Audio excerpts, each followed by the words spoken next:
Hey, good evening, everybody.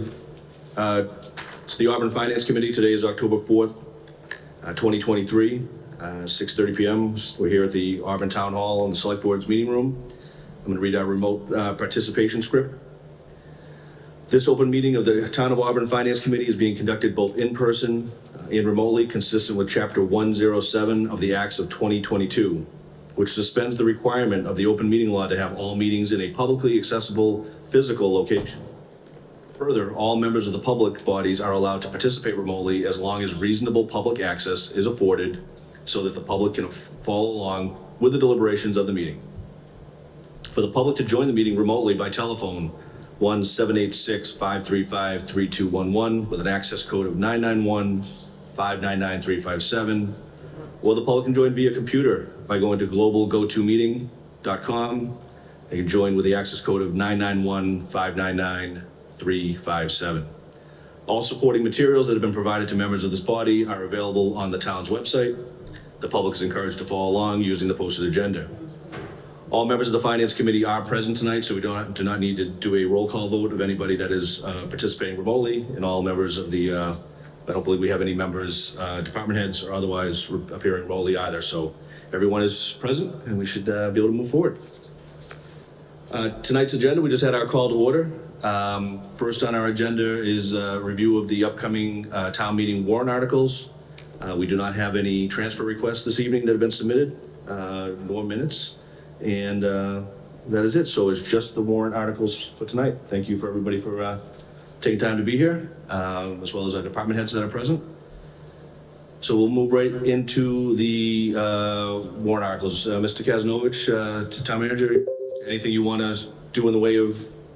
I'd like to provide the Finance Committee a summary of the requests that are being made for the fall town meeting.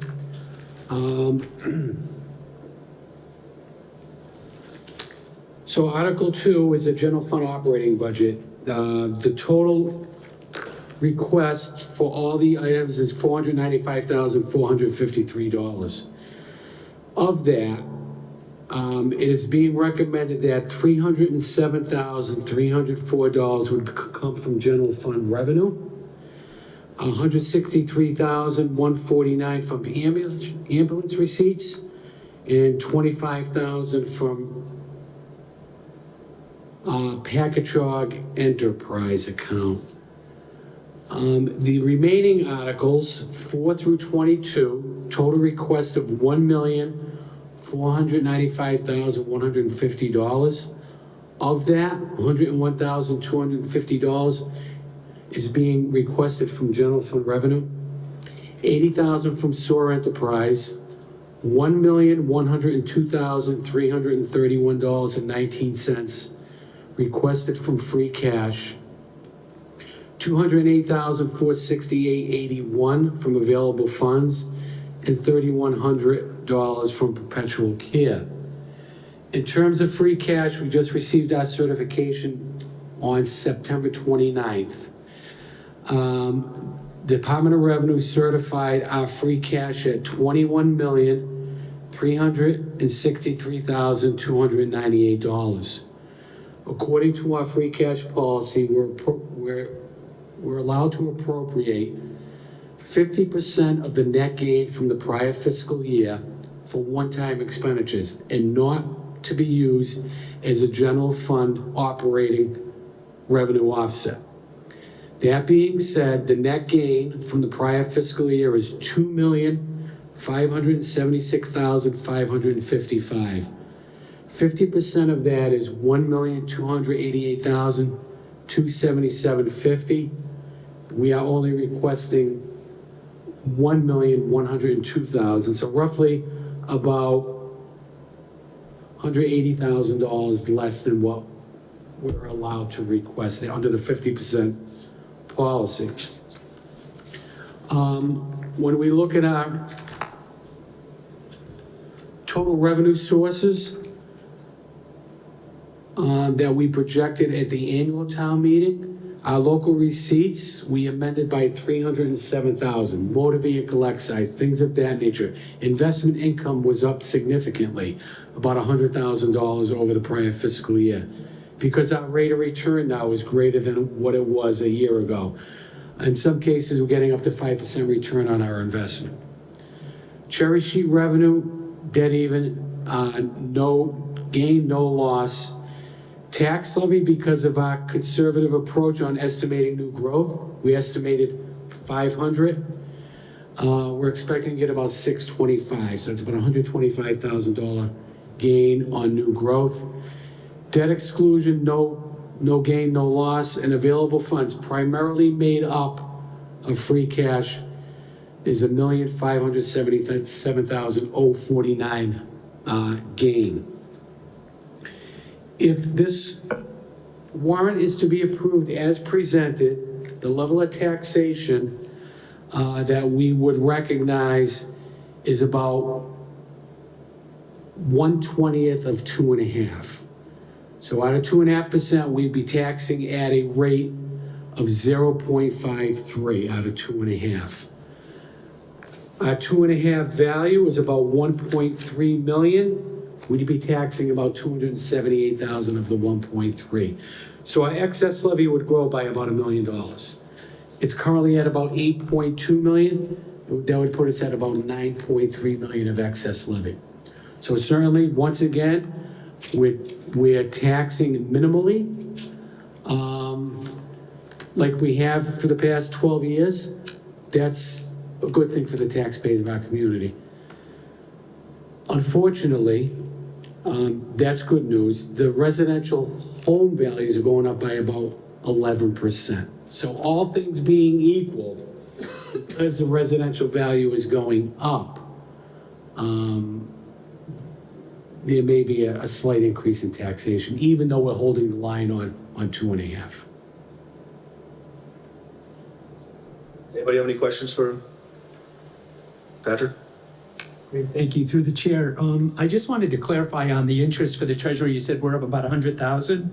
I'm just curious of the available receipts that are being invested at the good return that we have.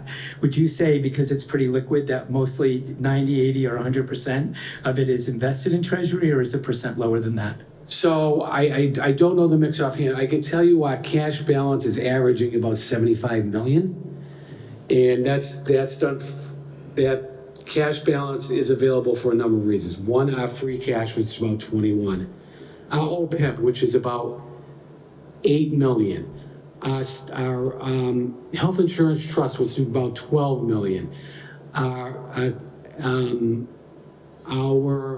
what other investments do we have? Our other trust funds. So we have a very healthy cash balance. I can't tell you how much of that is liquid, but I can tell you that most of our OPEB and things that don't need to be liquid are invested in a long term to maximize our return. I just asked because I wasn't actually taking into account OPEB or the IAC. It was just more the regular treasury receipts, because I think, like you said, we're getting a good return on that. And I would think that you could put most of that away. Yeah. And then if you were to need it, you'd have readily access to it. It's not like we're committed to 6 months or a year down the road. It's more liquid than that. So I said a good portion of our general fund cash is Invested. It's invested, yes. Perfect. Yep. Thank you. Steve? Two questions. On the free cash, you said we could take 50% of the gain per year. So what happens to the rest of it? I mean, that just sits there? It's and then you spend it? It increases our free cash balance. So the second part, my second question is, the home values went up 11% is the basis. So wouldn't that mean that taxes went up 11% as well? If the whatever you're multiplying the value by, if the value goes up, wouldn't people's bottom line payment go up 11% as well? So, yes, I think all things being equal, it all depends on the condition of the house, the location of the house, the type of housing, or whatever. Blended overall, condos may be different than residential homes. Multifamilies may be different than residential homes, different than condos. But I can tell you, and you're gonna see this across the board, residential home values are increasing at a higher rate than commercial and industrial values. this is one of the things I've always questioned about Prop 2.5, which is that we say we're not increasing the rate, when in fact we're charging more because we're saying the house, people living in the house, the price hasn't gone up. It's only the person buying a house. The person living in the house is Well, living in the typically- same house. It's the same value to them.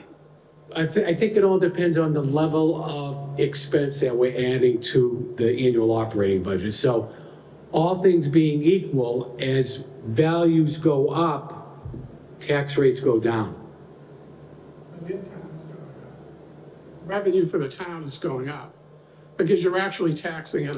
You're collecting more revenue. If we were to raise the same revenue without increasing the operating budget, then the rate would go down. If the rate, we got two different things. You have the tax rate and the. I'm saying rates per $1,000 of value. So we never tax at the old rate. The rate, The assessed value. The assessed value is, the Proposition 2.5 says you can't change this percentage. The other side of the equation has no limit on it. There's no Proposition 3%, whatever the cost of living increases. There's nothing that says you can't double the price of home values. you can only increase your levy by 2.5% per year, plus the value of the new growth. There's a cap on that. That's On the total rate. that's the premise of 2.5. On the total revenue, not just the, okay. So that's what I was trying Yeah. to clarify. Because that doesn't make sense. I'm not sure how you make this math work. But we could talk about that separately. Because if the house's values are going up 11%, and you're only going up 1/20th of, actually, it's not 1/20th, 1%, it's a. There's a shift in taxation. So there's more of a shift towards the residential because the values are going up. If it went the other way, if commercial industrial values went up, residential went down, then the level of taxation is gonna be higher on the commercial industrial. On an annual growth basis. Any additional questions? Just to follow up on Steve's thing, and I think, I think that is the big concern you see on social media is, people, my taxes have gone up, my taxes have gone up. Can you just remind me exactly, so you said typically houses have gone up 11%, but how often do we reevaluate or assess home values? Because we seem to be hitting a plateau, things seem to be kind of leveling out, if not coming down a little bit in value. So can you just remind me how that works? It used to be a 5-year cycle. DOR would come in and certify your values every 5 years, and what they call interim adjustments during every other year, based upon sales, based upon a number of criteria. They now changed that to 3. So we have to have a full review by DOR on our values every 3 years. This year is actually the certification year. So what I will show in the future is our level of taxation as it compares to other Central Mass communities. And the indicator is your level of excess levy, okay? So excess levy tells you that communities are not taxing to the max. This year, and I just did an analysis on this, out of about 15 communities, we have the highest excess levy in Central Massachusetts, and that includes all of the bordering communities and some of the ones on the outskirts. We're at about 9.3. The community closest to us is Northborough. They're at 4.7, okay? All other communities, Charlton just has $420 of excess levy, so by examining that, we know they're going to 2.5 every year, 2.5 every year. And most communities are. So that's something we'll be presenting to you probably during the next budget presentation, just to give you a sense as to how we are saving the taxpayers of this community. We, over the last 12 years, about $67 million that we would have been allowed to tax that we didn't tax. That would have drove the tax rate up around $20 per thousand. We're currently at 15 per thousand. You gotta remember, that 15 also includes 2 debt overrides, one for the high school, one for the middle school. If you back that off, you know, people say the level of taxation is too high here in Auburn. That is not the case, and I would dispute that. But secondly, there are 2 overrides that are driving that tax rate as well. Patrick? I just want to clarify, he made an important statement that I think could have been easily missed. And that's the recertification years every 3, and that's by the DOR. So it's not only that a city or a town, which Auburn is, that we're going and reviewing these taxes and adjusting our bills, but it's also an exercise that is mandated by the state. So it's not like we could just miss a year. And what they do sometimes is, in some municipalities, they do a portion of the demographics, but every 3 years, that recertification means they have to touch every property. Just to give you a little bit of insight and to clarify an important statement that you made, that it's important for the board to understand that some of the exercises and ordinances that we follow are not just mandated or chosen because we live in Auburn and we can make that choice, but because they're controlled by a much greater force. I wanted to point that out. Yeah, thank you. Yeah, just to follow up, I mean, again, we have a couple of new members, and I think it's important that we lay the groundwork before we start talking about making recommendations for stuff that impacts, you know, the residents. That, can you just, you know, of all the things you just put out there, you know, overall health, you just mentioned one aspect, but, you know, in terms of like our ratings, if we were to go out and borrow for things, you know, where we stand with that. And then sometimes I think people forget when they make those comparisons between our community and another community with level of taxes. If you compare the level of services they're getting in some of these communities, still with on-call fire departments and, you know, schools where their kids are readily looking to school choice and to other communities. So we are very fortunate in the level of services, and, you know, certainly we could come down in the taxes, but the level of services people would see would be severely affected. So. Could you just briefly touch on where we are? I mean, overall health, if we, you know, bond ratings and we hear things of that nature. Our overall financial position is very, very strong. Indicative by our rating of a AA+ by Standard & Poor's, which is one shy of a perfect rating. So unfortunately, our wealth factors come into play. Our wealth factors are not AAA standard, okay? So as well as we're doing on the financial side of things, the wealth factors are holding us back from a AAA rating. And we've had this argument with Standard & Poor's over the years. We developed financial policies that put us in this financial position that were adopted not only by the Finance Committee, but by the Board of Selectmen back in 2012. That really set the stage and the roadmap for where we are today. And we're very thankful for that. And that's translated to savings by incurring long-term debt at a lower interest rate. For instance, when we went out and borrowed for the high school, we were not at a AA+, but we refinanced those bonds as a callable period in year 8. We refinanced those bonds for the duration of the term, and we saved the taxpayers, the community, $3+ million by refinancing. The refinancing option is probably going to come more into play now that we're paying a higher rate on our borrowing. The interest rates now, they continue to go up. And so we're probably going to look at another year of short-term borrowing, hoping that the rates are going to retreat and come back a little bit, because we're paying a lot more for funds that we borrow. And we're trying not to borrow. We're trying to minimize our borrowing as best we can. Thank you. Anybody else? Okay. Steve? I'm just curious, the free cash was 21 million. How much do we borrow? And why can't we use that as a fund for our borrowing instead of borrowing? Because Paying interest with one hand and trying to collect it with the other. Because the rating agencies will see that as a deterioration of your reserves, okay? And as a result of that, they may downgrade you. And it would increase the rate. It increases the rate to borrow, right? So typically, the rating agencies want to see a percentage of reserves as it relates to the general fund operating budget. I can tell you back in the day, it used to be 5% to 8%. That bar keeps getting elevated, and right now, we're at 39%, and they want to see a higher percentage of reserves as it relates to the operating budget. So we keep chasing this bar.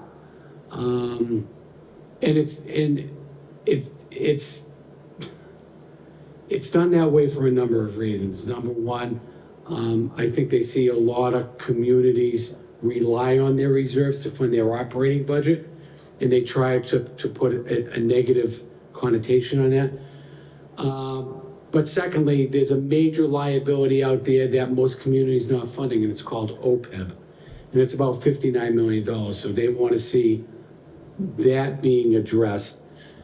It doesn't adversely right now impact our rating or our annual audit, but it may in the future. I think pretty soon you're going to see a mandate to fund that. But we've been proactive and we fund that on an annual basis by the tune of about $600,000. How much do we normally carry as for debt? Separate, I mean, we've got debt on the, which I assume on the, I forget I was reading it, but I assume the debt that I saw as a line item was the schools. But you're talking about debt as like an operating debt. So the rating agencies look at debt in two different ways. They exclude the debt exclusion because it was approved by the voters. But the normal debt, they do a ratio on. I think we're at about 2.8 or 3.5%, somewhere in that vicinity, which is a very acceptable rate. The debt exclusion does not become part of the debt ratio calculation. Ed, would you mind sharing the financial policies for for the town with this committee? We have some new members, and I don't know if that's like a public thing or if not, but It is published, and we will get you a set, since we have new members, I will distribute those financial policies to you. Although they were adopted in 2012, they reflect old benchmarks. They really need to be updated and voted by the Finance Committee and the Board of Selectmen. But we have many different financial policies. We have an investment financial policy, we have a free cash policy, we have a stabilization policy, we have an OPEB policy. And these policies set a benchmark, although those benchmarks are much higher, that allows us to build it into the operating budget and make it part of an annual consideration that helps us increase those reserves, make them healthy, and puts us in a better financial standing with the rating agencies. Any other questions, general questions, before we get into me reading all of this? Okay, just for our new members, so as we go through the warrant articles, as a finance committee, we make recommendations to the town meeting, basically. So as listed, when they see them, they'll see what our recommendations were as a committee. And we have 4 different motions that we can take on these. I'll read through them all the way through, so we have them all on the record, and then we'll look for a motion. The motions are either 1, and they're listed on your agenda for the day. Recommend approval, 2, not recommend approval, 3, defer to the petitioner, or 4, to take no position at this time and make a recommendation at town meeting. That's usually if there's some information that we don't have or a number that we don't have yet because it's still being worked out, we can save it for the night of and take a position on that night. So we'll get through it. If you have any questions as we go, please, again, ask away. So Article 1 is just the hearing the report. We don't need to address that. That is just Don't we have to make a motion, though, to defer to the petitioner? I don't think on Pass by Article it, 1, I think we, We don't have to take We it. don't have to take a position? Okay. No motion then. okay. Article 2. And Sharon, do I have to read all the line items if they come from? You don't have to, I mean, everybody has it. Okay, so I'm not gonna bother reading the actual account numbers they come from. But to see if the town meeting will vote to amend Article 3 of the May 2nd, 2023 annual town meeting as follows. The first one, the volunteer recognition account from $0 to $800. Increase the line for the town audit from $27,000 to $35,000. To increase the line for the professional services from $22,000 to $25,000. To increase advertising from $3,200 to $5,700. To increase the reserve fund from $250,000 to $275,000. To increase salary wage from $60,000 to $80,000. The conference meeting certifications account from $4,000 to $6,500. Increase the conference and meetings account from $50 to $2,050. To increase the equipment maintenance from $27,000 to $32,000. To increase patrol from $2,337,005 to $2,400,450. To add a new line item, body cam storage from $0 to $16,000. To increase the firefighters line from $3,299,247 to $3,442,255. To increase the fire overtime from $300,000 to $380,000. To increase fire protective gear from $50,000 to $70,000. To increase fire clothing uniforms from $36,000 to $39,200. To add a new line item titled Sidewalk/Pedestrian Safety from $0 to $50,000. Increase line item Fleet Maintenance Motor Vehicle Repair from $260,000 to $310,000. To increase the line item Cemetery Gas from $3,500 to $4,500. To increase the line item Contingency from $25,000 to $50,000. To increase the line item for contracted services from $144,012 to $219,012. To decrease the line item for group health from $8.5 million to $8.4 million. To increase the available funds ambulance reserve for appropriation account from $1,504,000 to $1,667,149. And further to approve and amend fiscal year 2024 budget for the town of Auburn of $76,207,136 or act on anything relative thereto as placed by the town manager. I'll make a motion to approve, and I just want to make a statement that I believe we knew this was coming. We were concerned and conservative when we set the budget, and you said that you wanted to get a better understanding of what was going to come through for certified cash and so forth, so we sort of knew this was coming. Before any questions, before we just take the motion, do we have anybody that has questions on anything in Okay. particular? I think that's probably the best instead of, Okay, I wasn't sure which, the questions first or the motion, so. we'll probably have some questions and then Okay. I think that's probably the best way to go. Sir. Retract my motion then. Specifically to the patrol line and the increase to the firefighters line, it looks like it's like $70,000, maybe $60,000 for patrol and $140-ish for firefighters. Are those new positions? I know that when we initially did the budget, we talked about, I think both departments were looking for new positions and we didn't recommend them given the financial outlook, but So, a great question. So, I could tell you they are new positions. If you recall, when we presented the budget for police, we made a recommendation for one. They asked for two. They wanted a school and road. resource officer and a traffic enforcement officer. The priority at the time was an SRO, and they were torn on that. And we said, we will revisit in the fall. Given the level of taxation, given the increase in local receipts that we were allowed to make an adjustment on, we believe that, and we prioritize that as a need. And we now are asking for an additional patrolman to start on January 1. So we're picking up 6 months of that obligation. In terms of fire, and I know the chief is on, he can chime in at any time. If you've been following along the board of selectmen's position as it relates to opera, they've been approving money for the impact shifts. And so the board voted to approve another $80,000 some odd dollars that would get them to the end of town meeting, knowing that town administration more likely than not is going to make a recommendation to address that, and we have.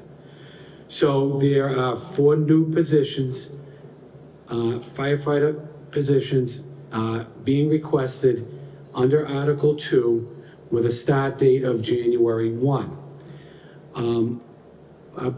Discussions with the chief allowed us to revisit the ambulance proceeds. 12 of the current firefighters are being funded through ambulance proceeds. As the department is growing, we needed to revisit how much of that is ambulance related. So we're adding 2 to that. So 2 of those positions, wages, benefits, and gear is being picked up out of ambulance proceeds.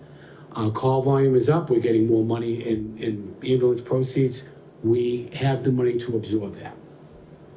The other 2 we're picking up through general taxation, 6 months of which is included in this request. To follow up on that then, I'll start with Chief Coleman. With these 4 additional positions, where does that get us on the shift like coverage? I know you've got a long-term plan to try to have a certain number of on-duty firefighters. So I'm curious where these 4 positions get us in terms of the plan, and whether there are more positions envisioned in the future, or if this 4 is at least short-term capping us out. Sure. Thank you for the question. Good evening to the committee. So, as the chairman had said, knowing that there are a few new members, I just want to go backwards and recap 1 second. In last year, the department had a staffing study by an outside firm, Municipal Resources, Inc., or MRI, came in, did a comprehensive staffing study of the department, and that report was presented to the board in July of 2022. At the time that the report was done, we were at 9 members per shift. The report, in its conclusion, recommended and stated that we should be at 13 per group. They recommended that at least to the level of 12 should be done as soon as possible, with that 13th position being, fit in, sort of at some point down the road. So over the last 2 years, if you recall, both taking place, amending the budget in October for January 1 starts, both the Board of Selectmen and the Finance Committee, along with town meeting, supported moving the group from 9 to 10. These 4 positions will move the groups from 10 to 11.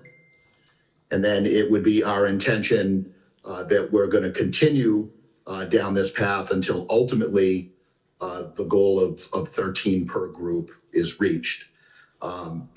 What I do think is important to note from a finance side, as the town manager said, is that we're comfortable that even if let's fast forward a year and say we're in this position again in October of 2024, we believe that the level of our ambulance receipts will be able to absorb another 2 positions. So if this was successful and we go from 12 to 14, we believe that the ambulance receipts will be able to support going from 14 to 16, with the levy picking up the additional 2. But what it is important to recognize, and we're sort of, sometimes when we're in these meetings and we talk about things that are going to be coming down the road in the future, or, in some respects, 5 years seems like a long time away. And then next thing you know, it's here. And that's the case with the 40B housing project on Blaker Street. In some respects, it seems like yesterday that we started talking about this, but it seemed like it was a long time away. But all the foundations for that 40B housing project are in. They're starting to throw lumber on those housing projects, and they're expecting to have one building erected every 45 days until the completion, and at least until all of those buildings are erected and they can start working inside. So it's coming fast at this point.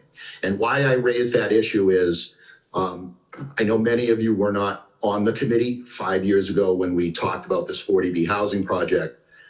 But when that project was going on, I was the department head that was probably the loudest and at the forefront in terms of talking about the impacts that 320 unit housing development was going to have, on the department. And, outside of schools, which we don't know what that impact is, right? That's an impact that's not known until those units are lived in, and we know what the demographic and the family makeup is of those units in terms of how they're going to impact the schools. But outside of the school system, there is not one department in this town that is affected as much as the fire rescue department when we talk about those 320 housing units. The way that those buildings are constructed and how they're with the multi-unit setup, those buildings are going to require annual inspection by code. We have to remember they're private development, so they're not plowed by our DPW. The building inspector, they'll be in, it's a one and done, we'll be in there on an annual basis. But I had presented that those developments are going to bring at a minimum an additional 100 calls a year to our department. And that may not sound like a lot, but for an agency that's already doing 18 to 20 emergency calls in a 24-hour period, one more call every 3 days, it adds up. So there is an impact to the department. And at the time, 5 years ago, and the town manager, him and I had conversations on this many years ago, and he was 100% right when he said it. And this isn't the only project that he said it and he was correct on. But, in municipal government, every time we're looking to expend funds, it's great if we can have a revenue source that comes in and supports that. And we have to remember that this 40B housing project is going to bring in somewhere between 1.1, 1.2 million. And that was 5 years ago. So we have to remember now, 5 years later, in the very beginning of your meeting, you were talking about housing and the escalation of housing. So the property values on that may even be greater than the 1.1, 1.2 that was discussed 5 years ago. But that's 1.1, we'll call it $1 million of new revenue that's coming to the town. And I had advocated 5 years ago to say, when we were talking about those buildings coming in, that was a great opportunity to leverage $300,000 out of that 1.1 to support the department that is ultimately going to be affected the most by those housing units coming in. So it's a great question that you had, and it goes towards what the long-term strategy is. The long-term strategy ultimately is to get us to what that report has recommended at this time, which is 13. We understand it's going to take a few years to get there. We fully understand that. But I think it's important for the town, the Board of Selectmen, the Finance Committee to understand that it's somewhat been a long-term strategy, knowing that when these 40B housing projects are coming to fruition and they come online, that is a new revenue source that can be used to support the departments that are going to be affected by that. I hope that answers your question.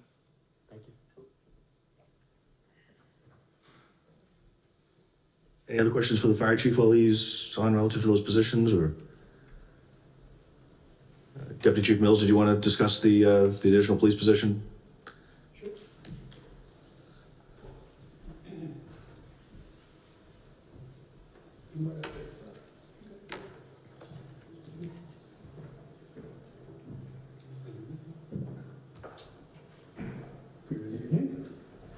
Welcome, new members. Thank you. So which identified, the difference is $63,445. It is essentially, it's a portion of that is a half year, as the town manager said, and there's some other impact with the body cam program that's hopefully going to be starting on time in January. We just received, there's an article later on, but we just received a grant for $93,000, a little over $93,000 for the body cameras, so we're in the process of getting that done. But the SRO position is already in place right now. The SRO's been working since the beginning of the school year. So this would be essentially just backfilling that position into patrol, provided that we can get them into an academy and identify that person. So. Question? Just quickly, so is it just a backfill for the school resource, or is it traffic specific? I heard that mentioned from the town manager. And if it's traffic specific, is that need there, is increasing crashes and complaints of motor vehicle violations, is that? I don't know if it's gonna be doable this fiscal year, but I know that is one of the goals that the chief has had, is to increase. We have one traffic officer currently, and we haven't seen a drastic increase in crashes, but day in and day out, whether it's through social media or email, or the recurring complaint from citizens is traffic enforcement.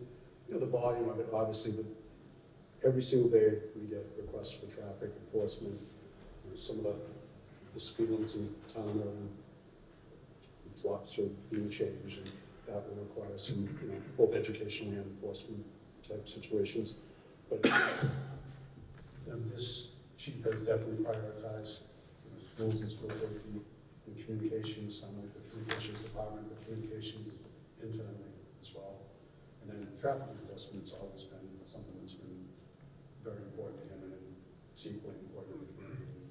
We hear that, and we're trying to address it as best we can. But as the town manager said, the priority was the schools initially when we had to pick. So that was, so Officer McCarthy, Randy McCarthy is the second SRO right now. And him and Officer O'Brien split duties in their, as far as which schools they're assigned to.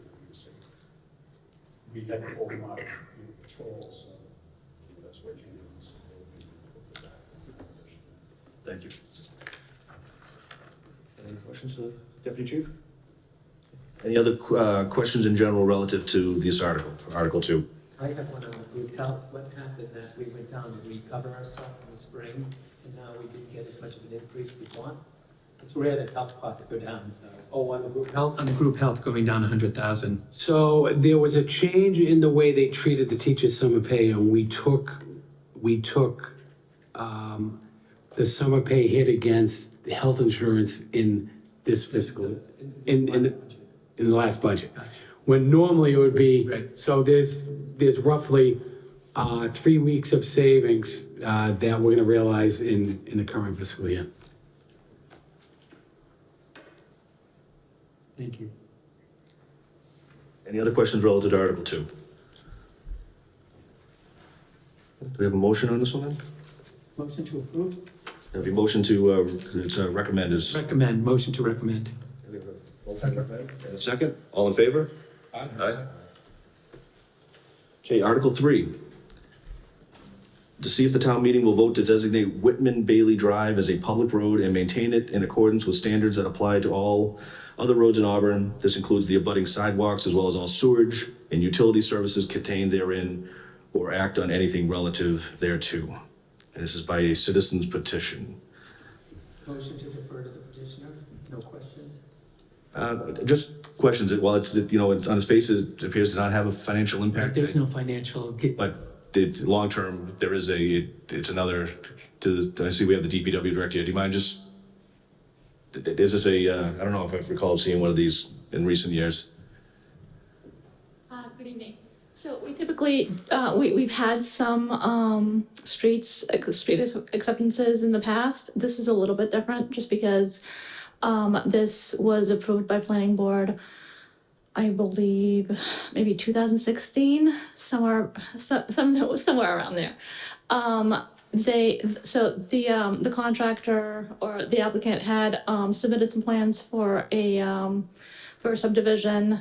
And then there was the typical approval process, but then subsequently they came back and made some revisions to the plans, and they came back with making the subdivision a private subdivision. So there were a few things that were waived. With respect to the design standards, so the width of the pavement, the depth of the pavement was reduced, curbing was reduced. So I'm just speaking on the DPW's part. I'm not really, I know that the town planner also had some concerns about this, but so this is not really a typical street acceptance because it does still pose some it has some deficiencies. This is the one off of Prospect, correct? And I have, this one rings a bell to me because at the time they were gonna build single-family homes, and I had looked and talked to and then they went a different direction because I think they were not gonna meet certain standards for roadway width and other things so I was surprised to see it now on here, but I guess if it's a citizen's petition, it gets on there. But, so this will be spoken to, will the town planner or someone speak to this at town meeting? So this matter is currently before the planning board, and the planning board asked the petitioners for a variety of surveys, paperwork, and things of that nature. So this matter is gonna be heard on the 10th. So we may get an update. I would suggest you defer to the petitioner because they may request to remove this because they're not in a position to make the enhancements that's required by a vote of the planning board. We don't know the position of the planning board yet. Okay, thank you. Motion to defer to the petitioner. Motion to defer, Second. and a second, all in favor? Aye. Article 4, to see if the town meeting will vote to amend Article 12 of the May 2nd, 2023 annual town meeting so as to increase the Medicaid reimbursement amount approved for fiscal year 2024 from $125,000 to $140,000 from Medicaid receipts within the general fund revenues to better align with actual and anticipated general fund revenues to the Auburn School Department operating budget for fiscal year 2024, to fund supplies and medical, therapeutic, and educational services for significantly disabled special needs students, as well as tuition and transportation to and from outside placements or within the district for special needs students, or act on anything relative thereto by the Auburn School Committee. Mr. Chairman, first, I just want to say the school department apologizes for not being here. They had a school committee meeting tonight, so they were unable to send a representative because the school business manager was required to be at tonight's meeting. I had a conversation with the superintendent today. I don't know if you saw the explanation that they provided. No. But anyway, what I can tell you is based upon actual receipts for prior fiscal year and the eligibility deemed for the current fiscal year, they're confident that they're going to receive $140,000 of revenue. So that's why typically an amendment such as this is made based on prior year receipts, just like we adjust our local receipts. They believe that they're going to receive $140,000. Thank you. Any questions? Do you have a motion? I'm sorry, Steve, do you have one? No, that wasn't, that was just, okay. A motion? Motion to recommend? Second. Motion to recommend and a second, all in favor? Aye. Article 5, to see if the town meeting will vote to appropriate the sum of $95,800 from free cash for the installation of new or the upgrade of security doors and windows at various schools within the Auburn School District, or act on anything relative thereto by the Auburn School Committee. Do you have Mr. anything? Chairman, Mr. Joe Fahey and the school superintendent, they had a security risk assessment done, which identified some concerning issues. So I can tell you, I reviewed the audit. The audit is much greater than the 95.8, but this would be a priority, and they're going to try to address some of those other enhancements and upgrades through the CIP in future years. But this is going to be a multi-year approach, but this is the most concerning. The main entrances, they want to, in light of everything that's going on across the country, they want to make sure that our school children are well protected. Thank you. Any questions? Motion? Social approval. Go ahead. Motion to recommend. A motion Second. and second. All in favor? Aye. Opposed. You're opposed? Okay. We have one opposition. Okay, Article 6, to see if the town meeting will vote to repurpose CIP funds by amending Article 4 for the school department capital improvement budget for fiscal year 2021, approved at the June 2nd, 2020 annual town meeting, and borrowed in the fall of 2022. I'm not going to read the account numbers. It's available online if you need to read it. So as to appropriate the balance of $30,000 from the original appropriation of $230,000 for the Bryn Mawr parking lot expansion, and repurpose said balance of $30,000 to the central office administration building for window replacement and building upgrades, or act on anything relative thereto. Auburn School Committee. Does town manager have any information on?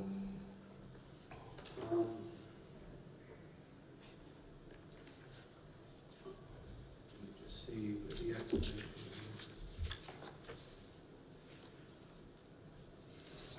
Says, with the assistance of the Auburn DPW and the school department was able to complete the Bryn Mawr School parking lot expansion project. With funds remaining, it would like to repurpose this $30,000 to the central admin building for needed replacement of windows and building upgrades, and we respectfully request your approval of this article. Thank you. Questions? I do have a concern on this one only because of the uncertainty as to that West Street property relative to possible use for public safety at some point. So I have a concern of utilizing $30,000, even though just from being in the building and from the exterior, you can tell the windows are in dire need of replacement. But I know there's some other articles on here relative to seeing what the voters of the town, whether they have an interest in pursuing potential public safety building initiatives. So personally, I have some concerns relative to to expending this money at this time. It's been on the books for a while, and I think it would be best suited to stay on the books until we get some direction at this fall town meeting. But that's just my sort of feeling about it. If I could just comment on that, I think that the school department has been put on they put this on hold, awaiting the outcome of the public safety facility. I think when there was a joint meeting and then the Board of Selectmen took a position that they would not pursue the joint public safety facility, and now that there was more of a focus on fire headquarters at that site, allowed this building to stay in place, at least for the initial headquarters, with a compartmentalized approach in future years adding on to the building, which would carry it out quite a while. That being said, I think there's a refocus on the windows now to address some of the energy needs and the money that they're spending to keep that building warm. Beyond that, I can't comment anymore. I'm kind of just speculating that that was their approach. Okay, thank you. Any additional questions? I just Mr. want to, Chairman? Chief Coleman? So I just wanted to reiterate the point that the town manager made. The current plan as we pursue the fire station only is going to call for the demolition of the right portion of the building, which would leave the school department portion intact. So I certainly understand the concern that you have. It's been the same approach that we've taken with both fire stations, over this 5-year period as we've deferred capital expenses. But the way that the current plan sits now, that building will be in place, and I would have to think for many years to come until there's a plan to replace that building. Okay, thank you. I just wanted to point out that I noticed that article earlier, and the reason why I opposed the prior one is because I would have liked to have seen Article 4 be, which is, we're just speaking on support or not, but I would have liked to have seen Article 4 be $30,000 less, and then maybe it put this on hold. I just want to point out that with the size of the budget that the school has relative to the size of the city budget or the town, that, there's quite a bit of money. And now instead of looking for $65,800, then combination, they're looking for $125,000. So for me, it's just a matter of prioritization.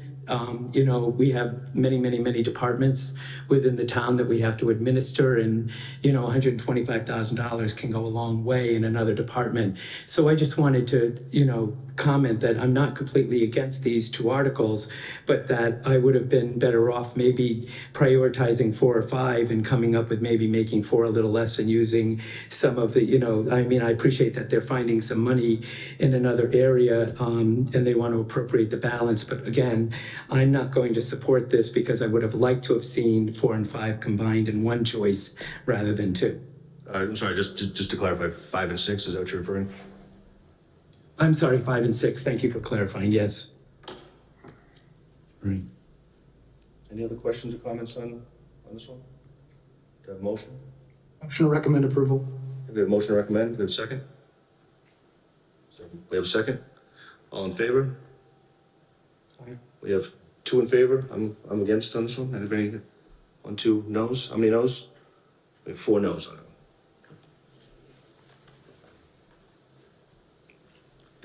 Do we have to? So it doesn't follow. We have to make a motion to not recommend or We have to make a motion to not recommend, right? So so that motion failed. Do we have a motion to not recommend. we have a motion not recommend? Do we have a second? I have a second on the not recommend. All in favor of that motion? Aye. 4 in favor, 2 against? 2 against. Okay, thank you.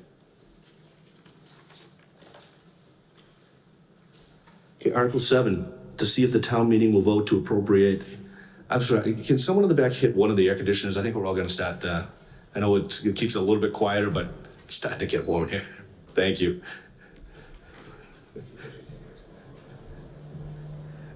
Back to Article 7, to see if the town meeting will vote to appropriate $5,250 from general fund revenues for firewall security review or act on anything relative thereto by the IT director.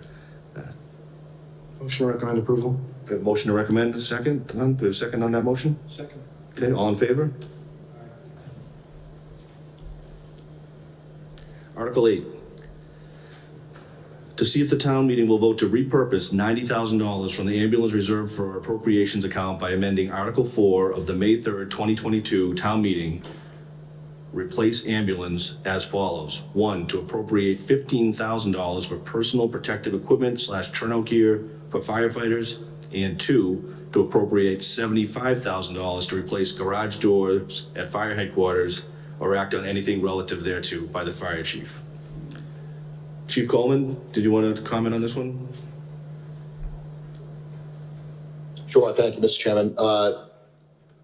This $100,000 of available funds, $90,000 of available funds. This was for the ambulance that was voted to be purchased, that is now being replaced by the donation from the Auburn resident. So that's why the funds were available. This ambulance was never purchased.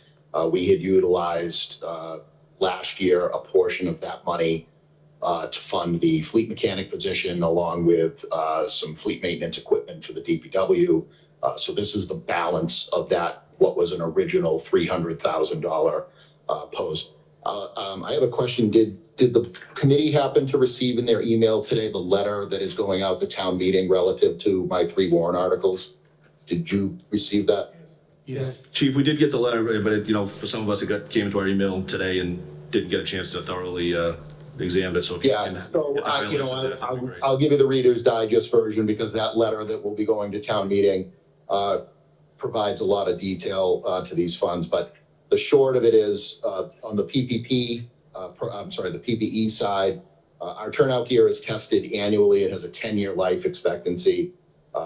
And this year, during our annual inspection, we lost several sets of gear that were between 7 to 10 years old. So this $15,000, along with a $50,000 earmark from the state, those funds combined will be replacing the sets of gear that we lost during this year's inspection. Any questions for the chief on this one?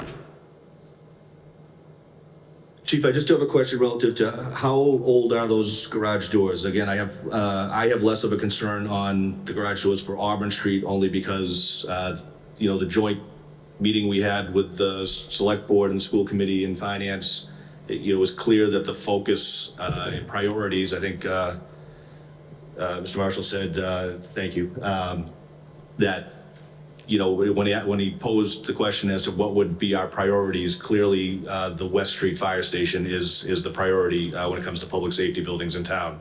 So I have less of a concern knowing that the Auburn Street facility is going to be in use for at least a longer period of time. Can you just explain the amounts for those garage doors? Sure. So as outlined in the letter that you have, these doors were actually slated in the CIP somewhere around 2016 or 17. And it was actually removed when we started the public safety facility discussion. So it was really intended that these doors were going to be replaced, probably around 8 years ago, 7 or 8 years ago. The doors that are on the building are currently 40 years old. The problem, those doors are up and down every day. But some of the openers have been, not the openers, the actual push buttons on the wall, some have been replaced. Some are the original openers from 1964. The tracks are failing. We do preventative maintenance on the doors on an annual basis. But some of those openers are, between 25 and 30 years old. So at this point, we're kind of like piecemealing the openers, the tracks. 2 of the doors, they have used parts from an old door that the garage door guy had in order to kind of put a door back together. So it's time. So this $75,000, which has actually escalated quite a bit since 2017, this project was somewhere around $40,000 back then. This will replace all 6 garage doors at the station with new track, new openers, and new electrical devices in the wall for the push button. Thank you. Any additional questions? I have sort of a separate question, which is related to Article 10. Is the assumption that the only place we can build is West Street, or is this still an open question? Because my question, if we're gonna fix what we're gonna retire soon, hopefully, if we're building a new station, or is the plan to still keep Auburn Street? Let the town manager take as to where we are with the. We put out a bid twice for anyone interested in selling property in the town for purposes of constructing a joint public safety facility. No one bid. As a result of that, we looked at property that we owned on West Street as a potential for a joint facility. That site was picked, albeit the joint facility is now we're now refocusing on fire headquarters only. But because it's on the west side of town, we have to maintain a presence here on Auburn Street. So we can't abandon Auburn Street because we wouldn't have the response times adequate enough to meet the required standard as set by federal standards. So right now, we're focusing on West Street, but we have to maintain what we have on Auburn Street.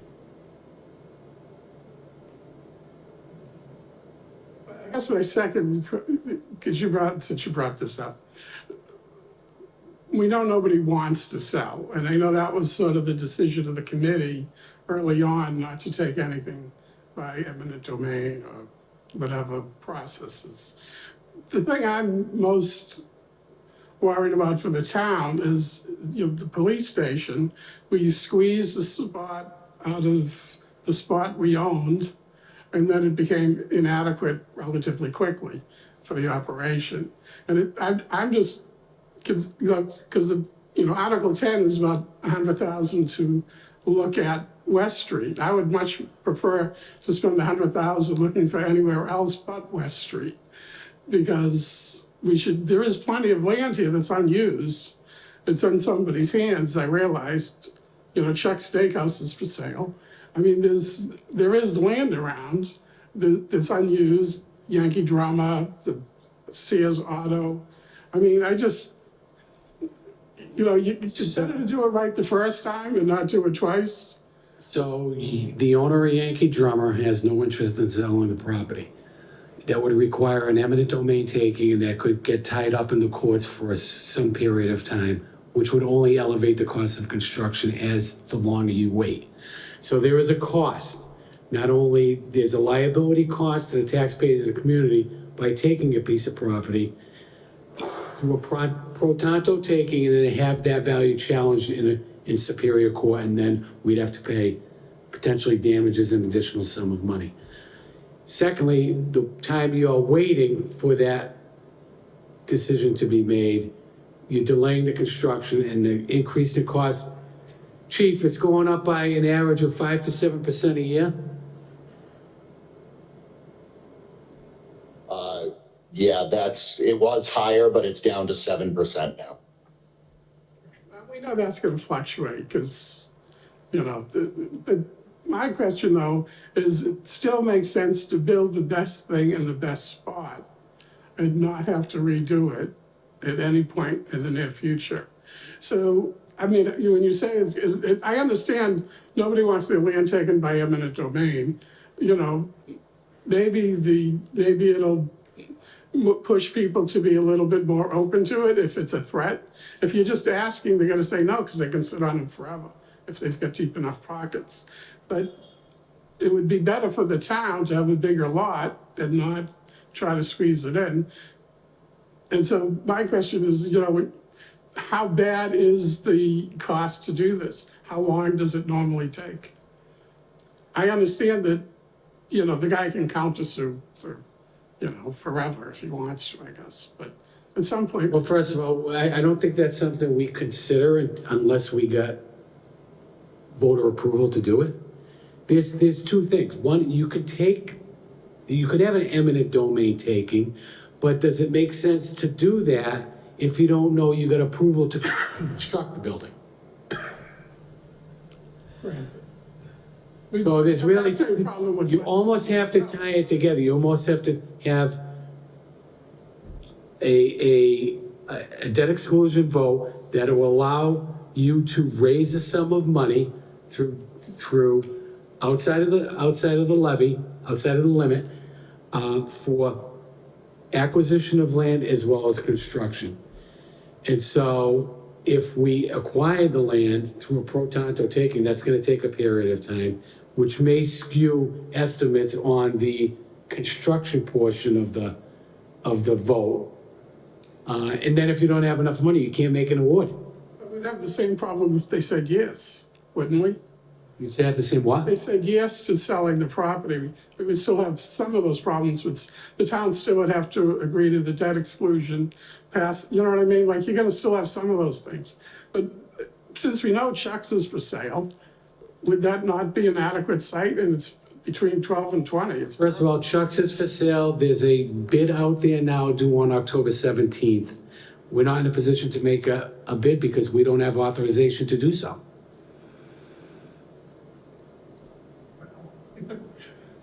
That's what we're here for. I mean, is that not a better site? No, that would be a great site. Unfortunately, we don't have authorization. I wouldn't ask for authorization without voter approval because it just, But that's my point. But if the Yankee drummer had said yes, we would still also have to get the, Yes. so we have a yes, we still have to do the authorization either way. So why wouldn't we, instead of spending $100,000? No, it would Easily require, to West Street. it would require a vote of the voters, and it would require a vote of town meeting to authorize the borrowing. Mr. Chairman? To add to that really quickly, we also own West Street, so like, in addition to the cost of buying additional property, like, West Street is, we own it, there's no additional cost. My anecdotal understanding of the price of Chuck's is that it's several $1 million at minimum. The Yankee drummer property, my understanding was that was, someone at some point floated like a $10 million plus ridiculous property, but like, we own West Street. So unless we're gonna add 6 to 10 to 15 to $20 million to acquire property and then also build the building, which we couldn't even get people to get on board with on West Street, which was the cheapest site.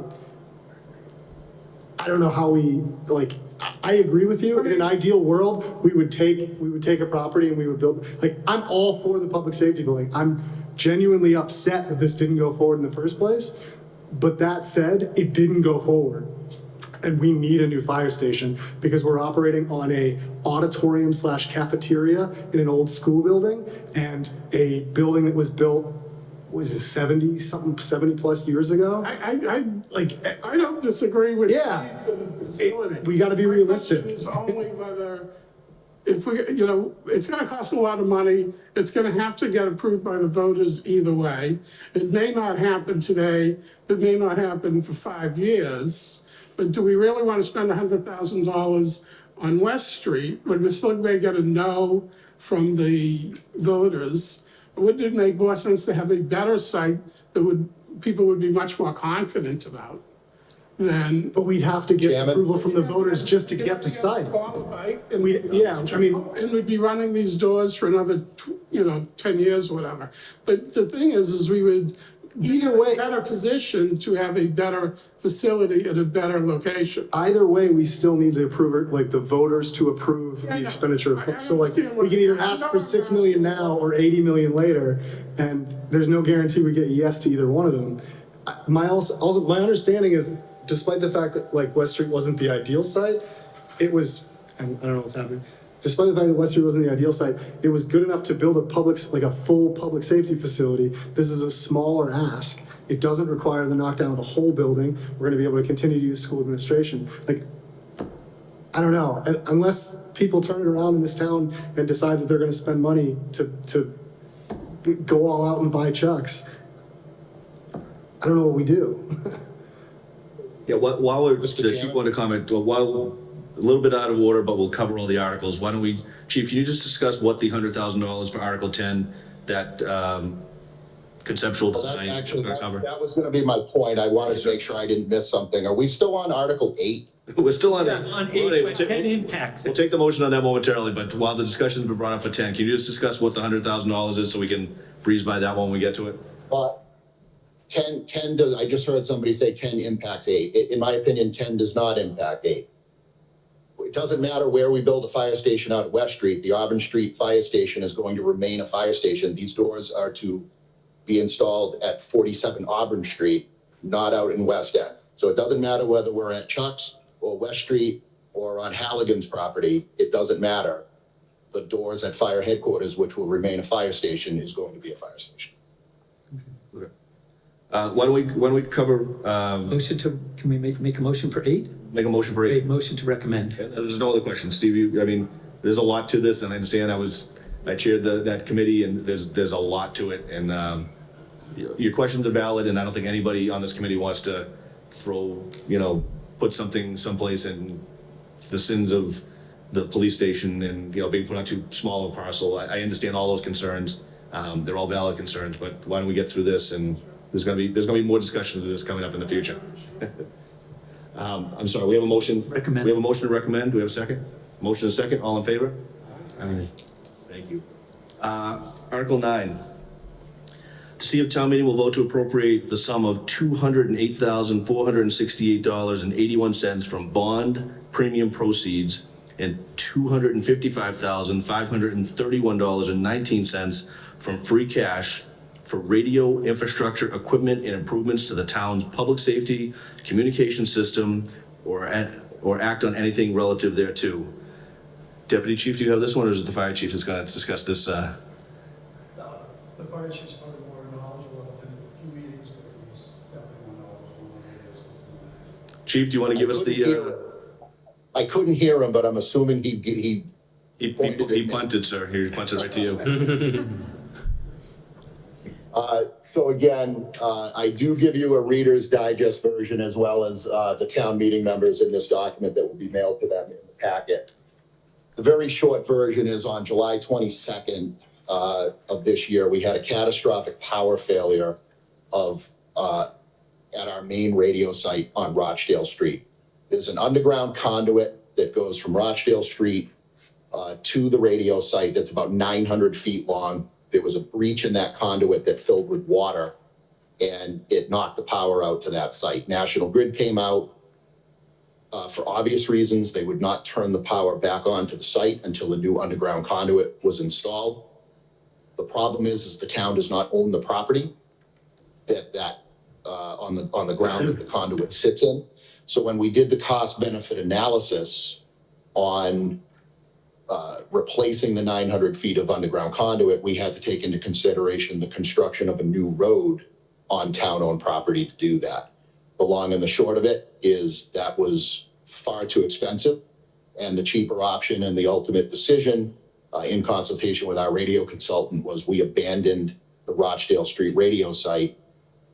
But that meant we had to move all of our equipment from Rochdale Street over to Leicester Street, which was already serving as a backup site for the police, but the fire department had no radio equipment at that site. It took 4 weeks to move that equipment from Rochdale to Leicester Street. In the meantime, the Rochdale Street site was operating on generator power, which was a short-term solution at best. But we hustled to the best we could to get the main radio equipment over to Leicester Street. We moved some backup equipment to the town hall.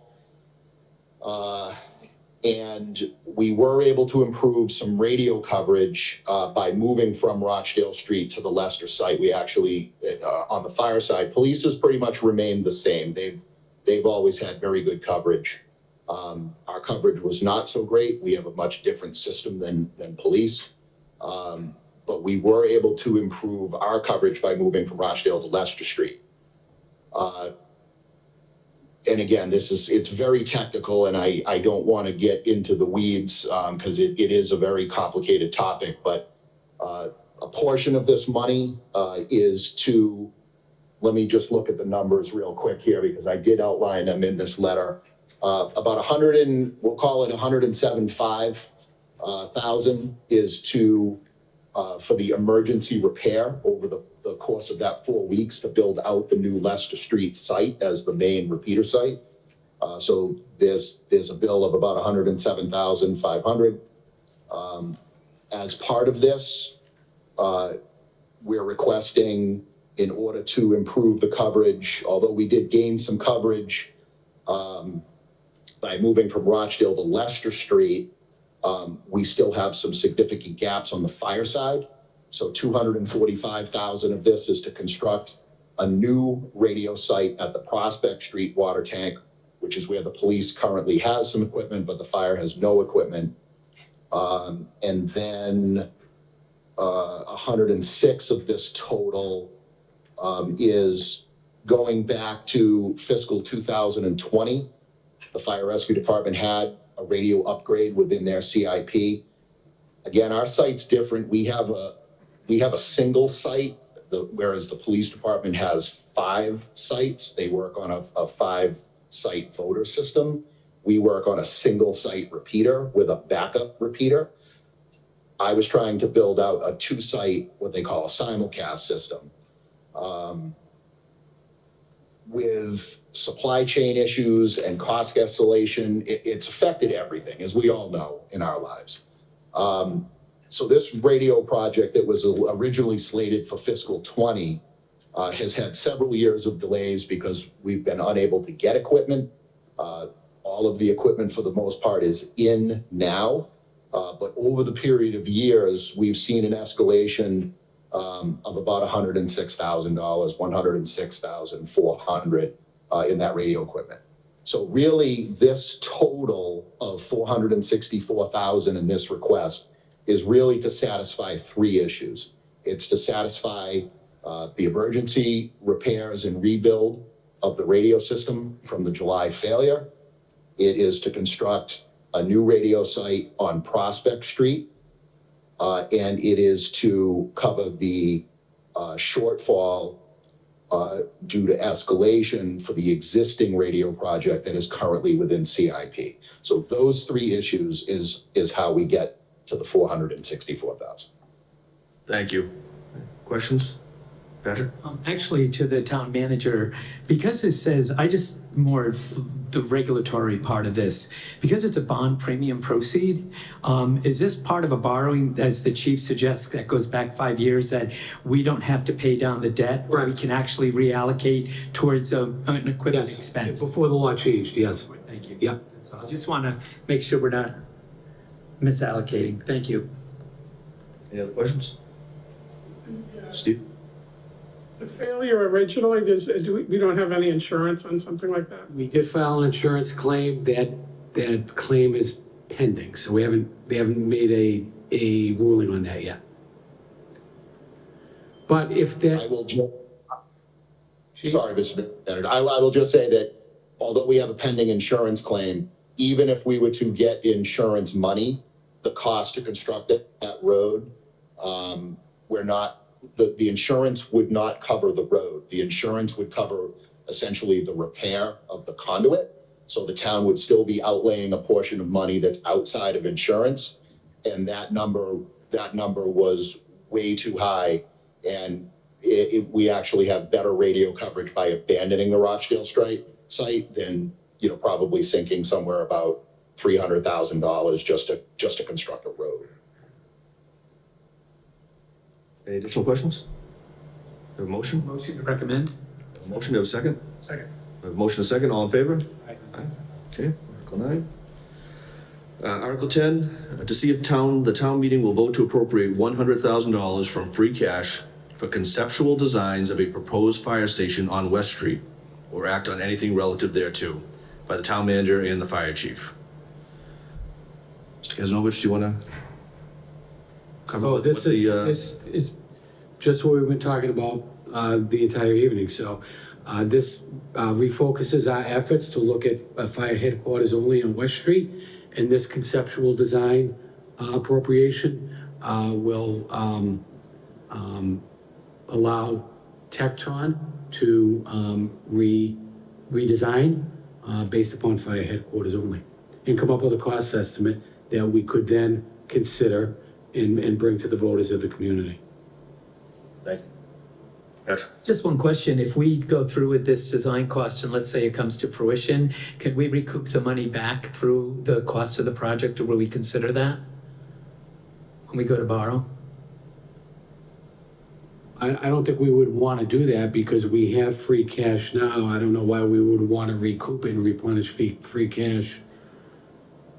Well, just it might be more prudent in a premium or something if we were to borrow and then maybe be able to take it back. Just curious. So I Sometimes think design costs, when they go out to bond, they pull in other expenses to offset, I realize we have a healthy free cash, but if the opportunity to borrow and include additional costs like this and not burden the taxpayer, that's more where I was coming from. But I guess if we're borrowing and we're transferring the costs, we're still burdening the taxpayer. Okay. Steve? You probably don't know the answer, but the State House was talking at some point about funding public safety buildings. I don't know if that's at any motion or. So I think the chief could speak on that because he testified before the legislature or subcommittee relative to this consideration. Chief, you don't know what the outcome of your testimony in the effort to provide State dollars for, public safety facility construction or fire only? Sure, thank you, Mr. Manager. So as the manager said, I testified before the Senate on 3 separate occasions, most recently within the last, I think, 30 days on this House bill. So what the bill would establish a building authority, a public safety building authority, very similar to the state's MSBA program for the construction of schools. So it would call for a 50% reimbursement to those communities eligible, through the same application process as MSBA. The funding source on the state side is marijuana. So that would be the funding source. So I don't have any information relative to where this sits within the Senate. But I can just say that in the 3 times that I've testified, it has a lot of support from both sides of the aisle. We are hopeful that they will deal with it in this legislative session. But we don't know. It was before them in the last legislative session and it wasn't dealt with. So we're hoping that it's dealt with in this legislative session. Everybody from lobbyists to, our legislative aides within the Fire Chiefs Association, the bill is getting a lot of good feedback. One of the things that I was happy to hear in this last session was Senator Timilty, who was the sponsor of this bill, had indicated that even if a municipality voted to move forward with a project, that would not make them ineligible to apply for grant funds. So even if the town approved a project, we would still have the ability to apply for the funds in order to be able to reduce the tax burden on our residents. So it's not, as I understand it through the senator, it's not a situation where, if this program isn't adopted before we approve a project, that does not mean that we would be excluded from applying. So I was actually happy to hear that that was their intent of the bill. And Mr. Chairman, what I'd also like to add is currently under MSBA, conceptual design is not an eligible cost, although architectural and design is, conceptual is not. So if it mirrors the eligibility requirements of MSBA, this $100,000 wouldn't qualify today anyway. Thank you.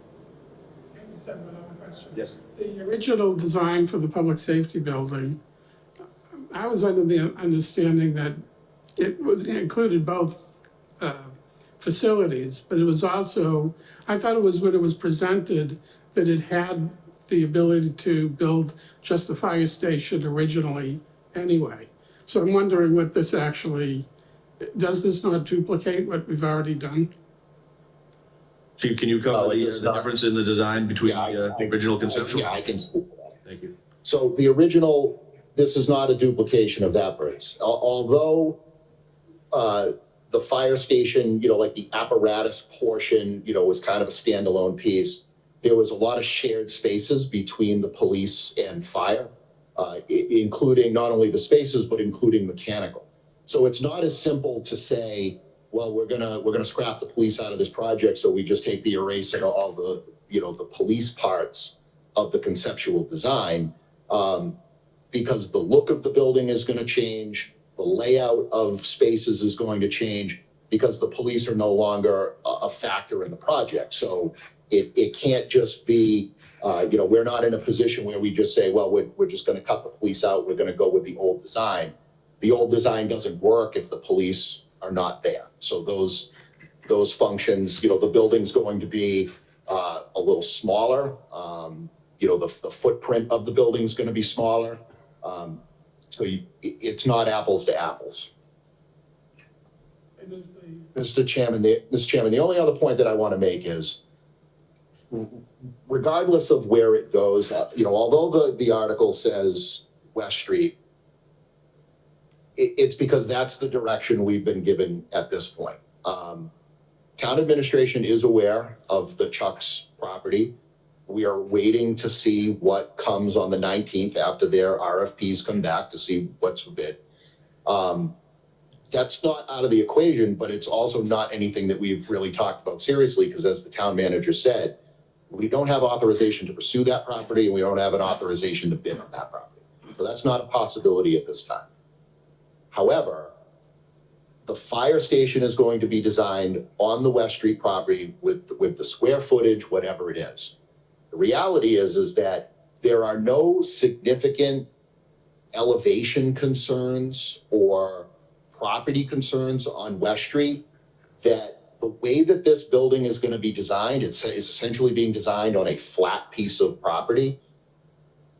It really doesn't matter where that building goes. You could pick that same building up and move it to Chuck's or move it to another location, because that's, I guess, the nice thing about the way that we're doing this is we don't have elevation concerns. It's not like we're building this into a hill. We're not going to need retaining walls to hold certain things.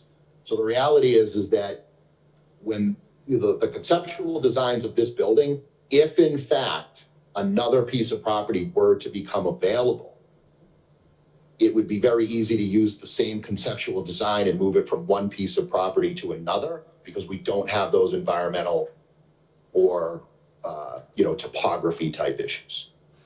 So to me, although it says West Street, I guess anything is up for debate, but that really doesn't have an issue in terms of what the conceptual designs of this building is going to look like. So Chief, that article could just as easily say in West Auburn, fire station in West Auburn, as opposed to Correct. specific, okay. You are correct. Any additional? Okay. We have, on Article 10, we have a motion to recommend. Do we have a second? And a second. All in favor? Aye. Article 11, Deputy Chief, you want to come up so we can? To see if the town meeting will vote to appropriate $11,000 from general fund revenues to cover costs associated with the first year of the implementation process for police department accreditation through the Massachusetts Police Accreditation Commission, or act on anything relative thereto, brought up by the police chief. Deputy Chief, can you just discuss for the committee what accreditation is, or what?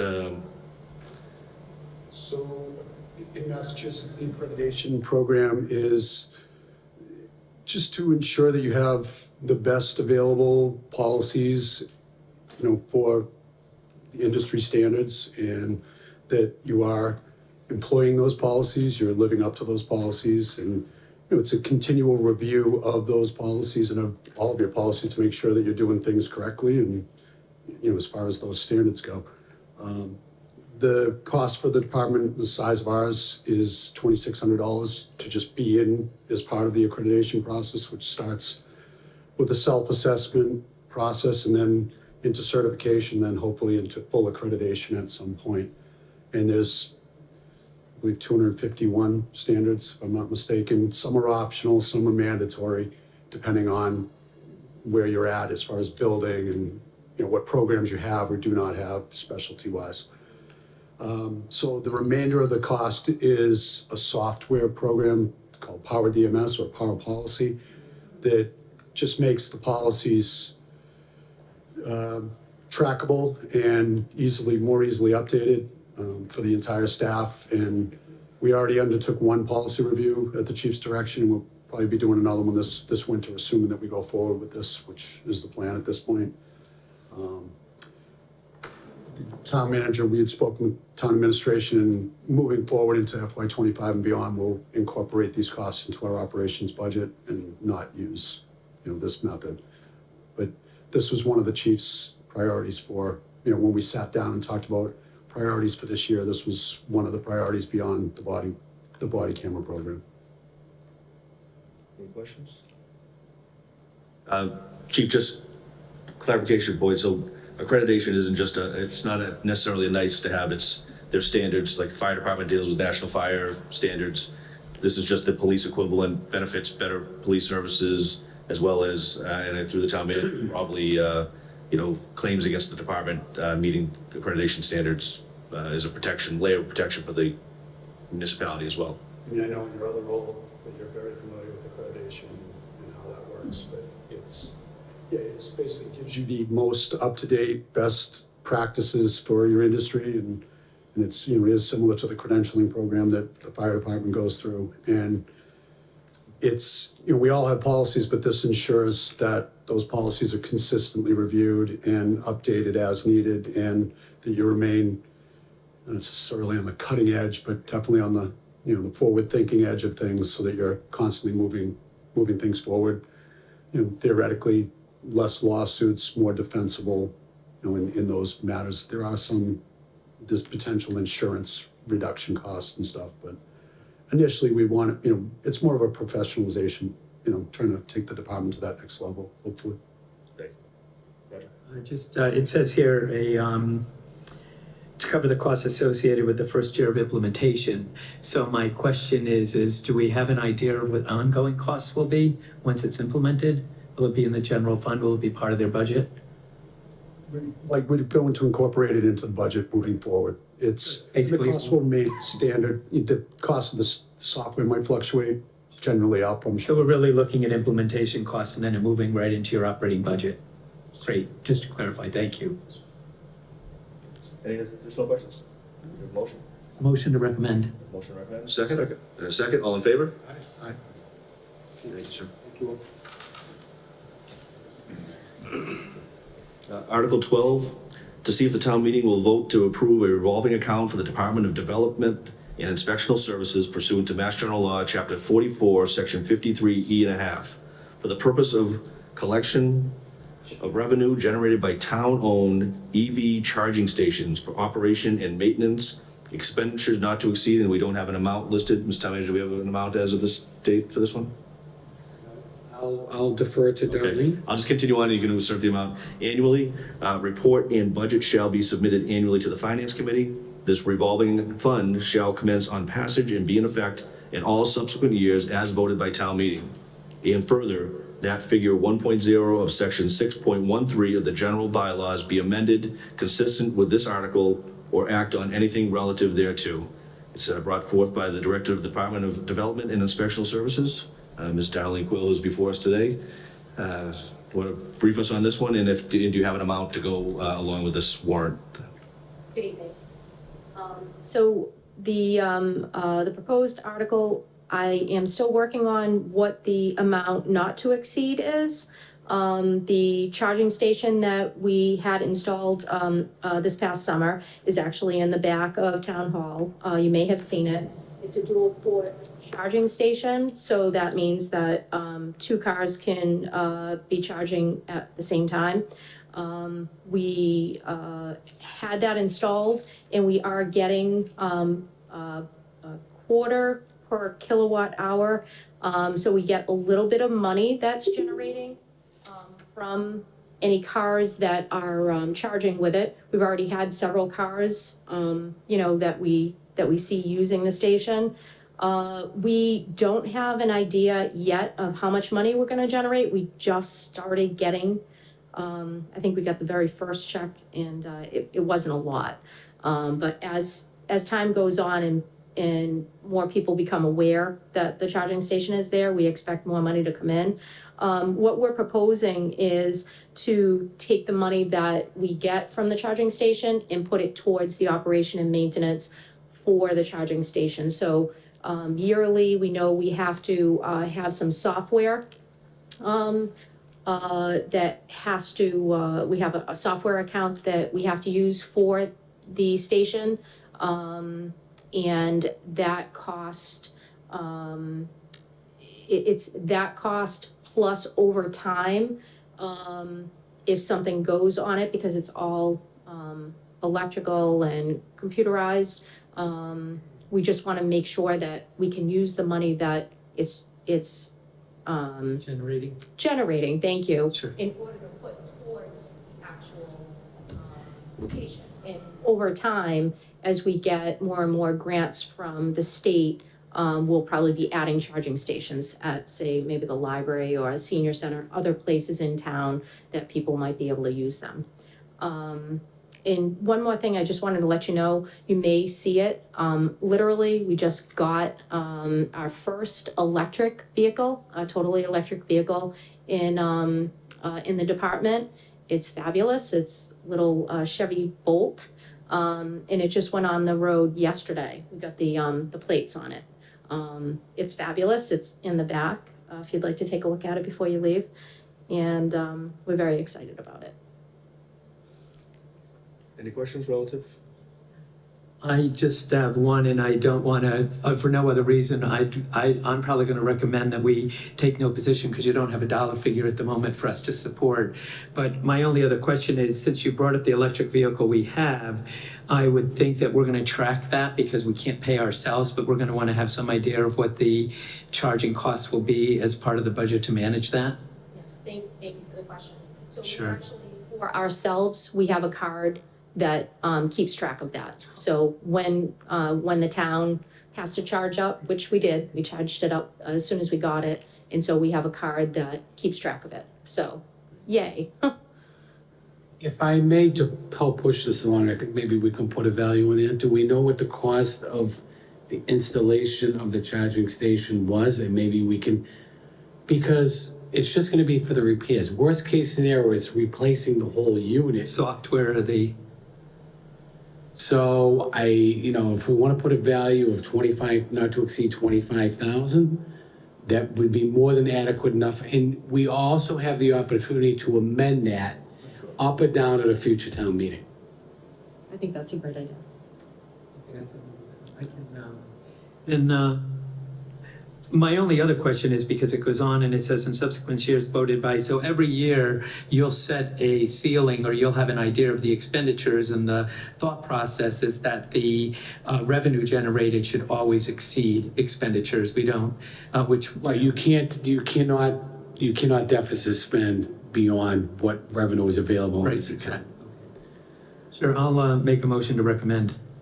I'm going to suggest a value of 25,000. Okay, Right, so, yeah. So I'm sorry, I wrote 25,000, and so I would recommend it based on with the motion that it not exceed 25,000 for year one. Do I have to say for year one? That would be a blanket, that's the annual. Like amount, annual so- number, okay, so we'll just say annual, not to exceed 25,000 annually.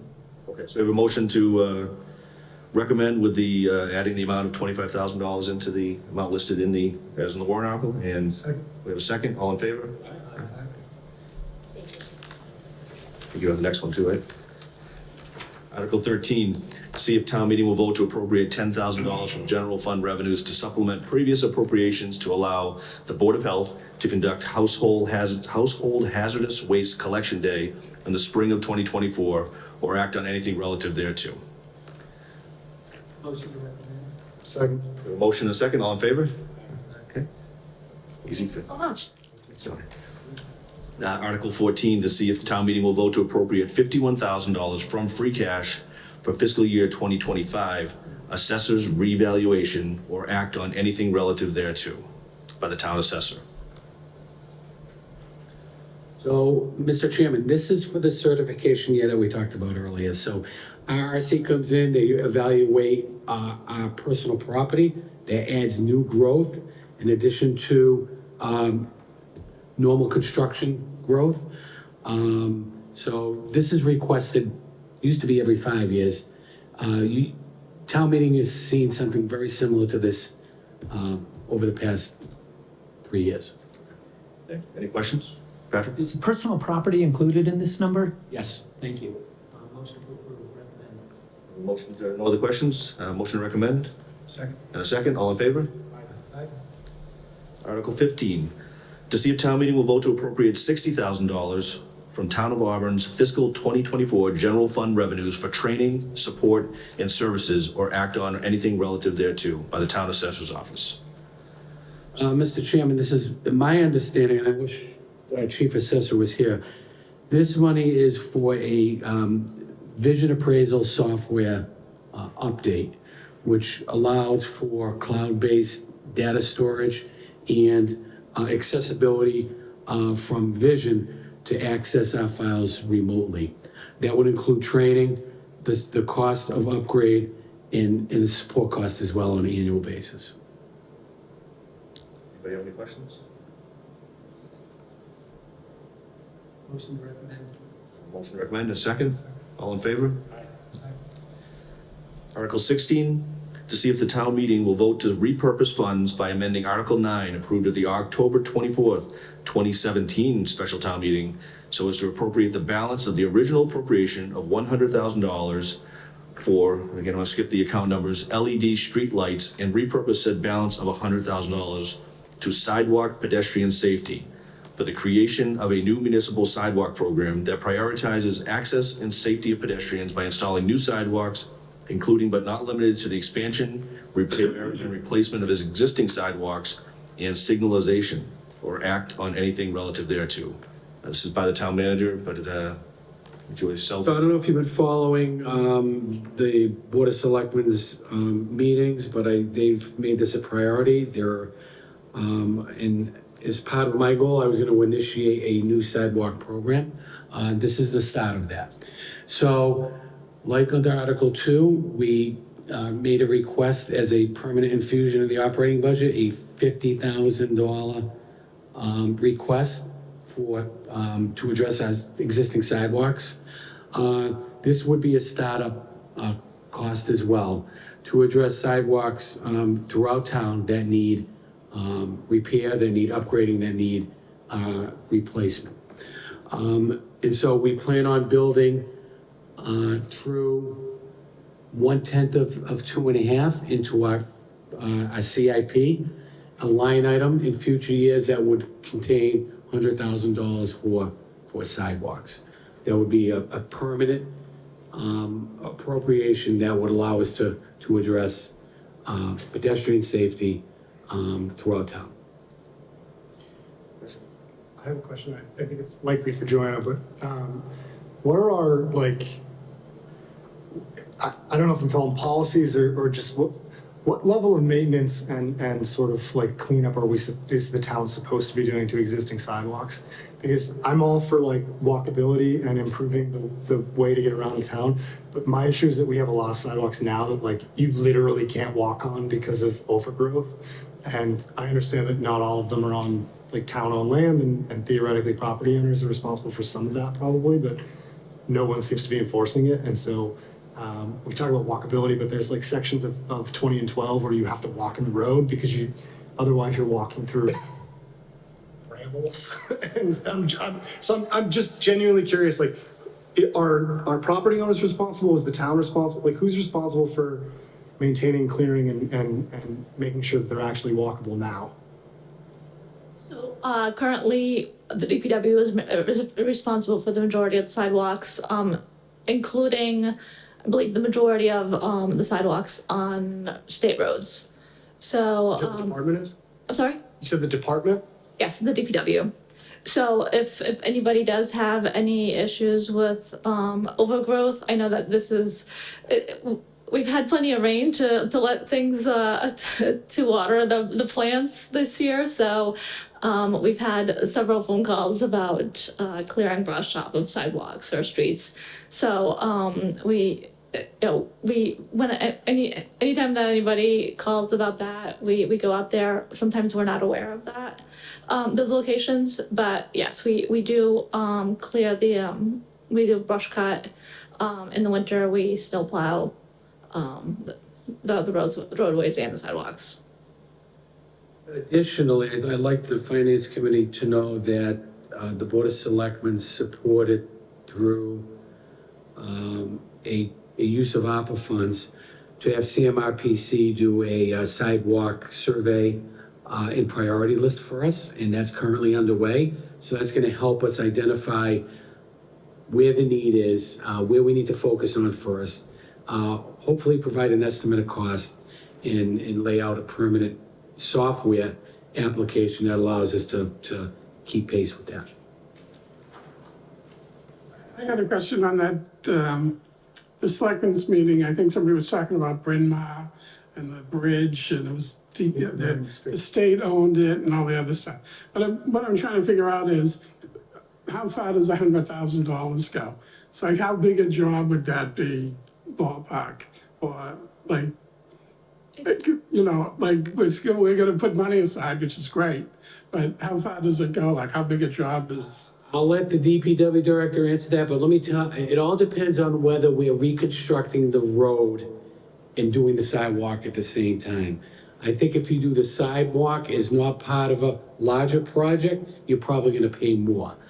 It also depends on the condition, what you need to do, whether or not it's gonna require any easements or land taking. So there's a lot that comes into play, condition, and whether it's tied into a reconstruction project. Because if they're there anyway, you're probably gonna pay less. Additional questions? I think you the town manager pretty much covered it.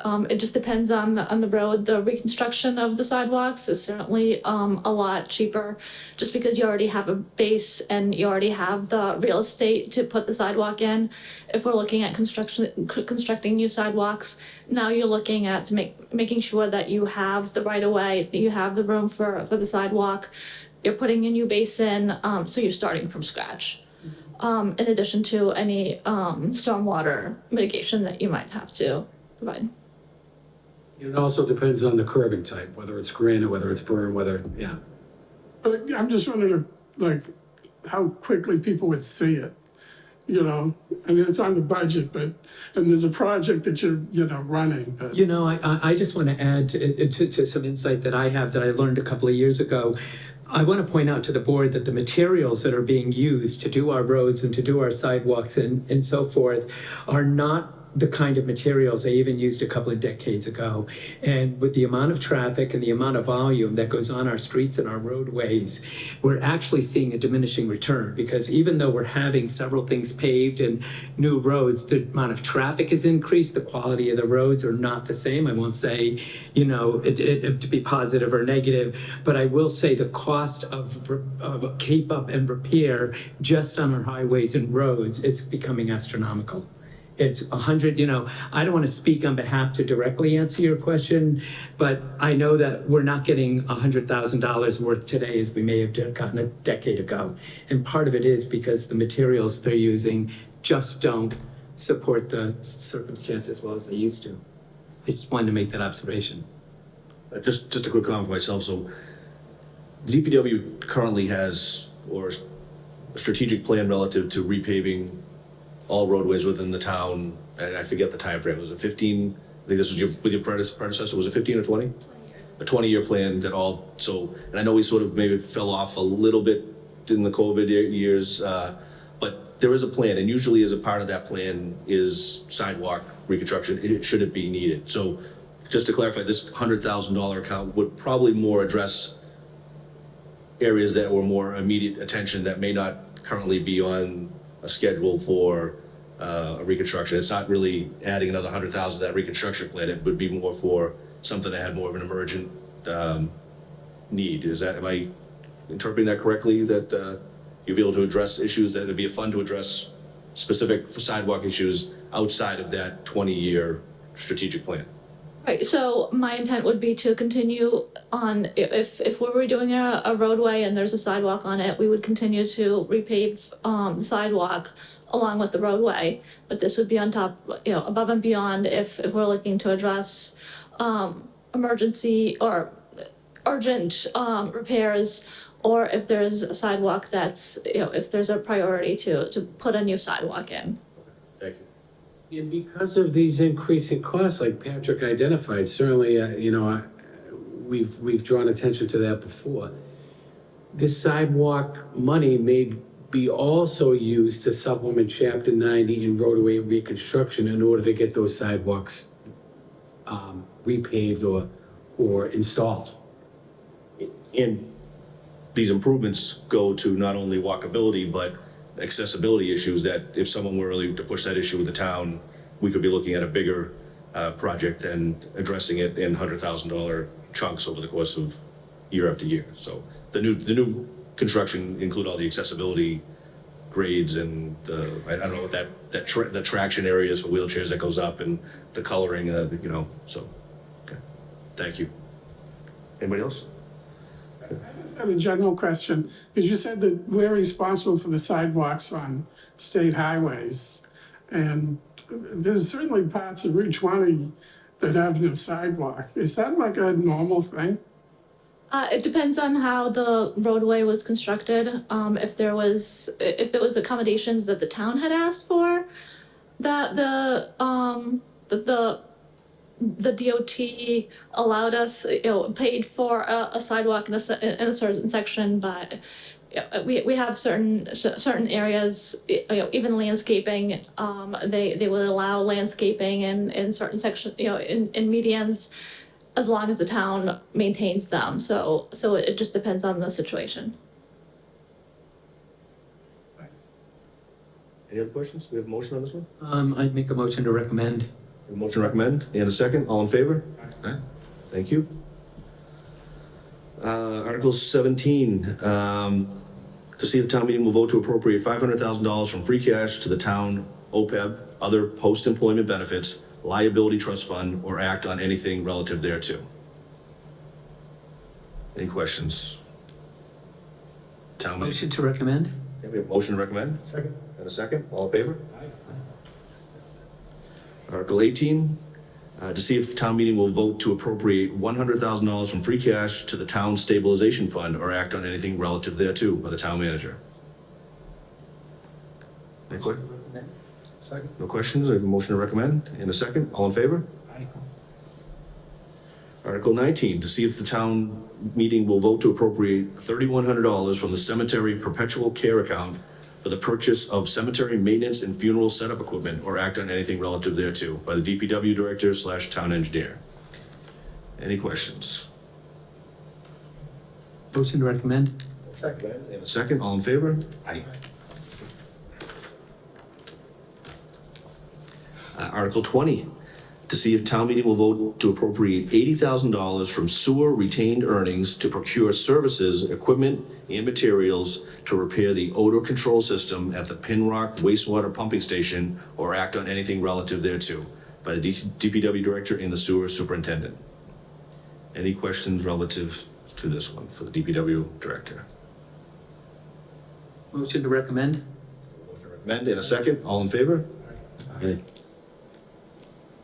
Article 21, to see if town meeting will vote to amend Article 13 of the October 26, 2021 special town meeting so as to repurpose the appropriation of $65,000 from retained earnings from the replacement of a fairway mower to purchase of a mower or act on anything relative thereto by the DPW director.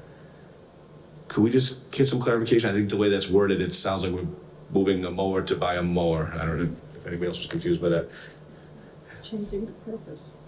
So, the original article specified a fairway mower, and we're looking to have a little bit more flexibility in purchasing a mower that would cut the greens as well. It's a different thing. Any other questions for the DPW director relative to the Motion to recommend. motion to recommend? Second. And a second, all in favor? Aye. Thank you. And finally, Article 22, to see if the town meeting will vote to amend the town of Auburn general bylaws by deleting, I don't even know if this is one we have to act on, but I'll read it, deleting chapter, traffic orders, rules and regulations, special speed regulations, different streets, by the select board. Is this one that, This is A motion to, zoning regulation, so I assume it's, yeah. motion to defer to the petitioner? okay, I have a motion to defer to the petitioner, do I have a second? A second, all in favor? Okay. No transfers, no minutes. Any other questions? Thank you to everybody for their patience. I think I went a little slower than my predecessor in the seat, but we have new members and I'm new in this seat, so, but I think we got questions answered that need to be answered. Yeah, for sure. We have a motion to adjourn. Motion to adjourn. Second, all in favor? Aye. You want me to do the gavel? God, dude, yeah.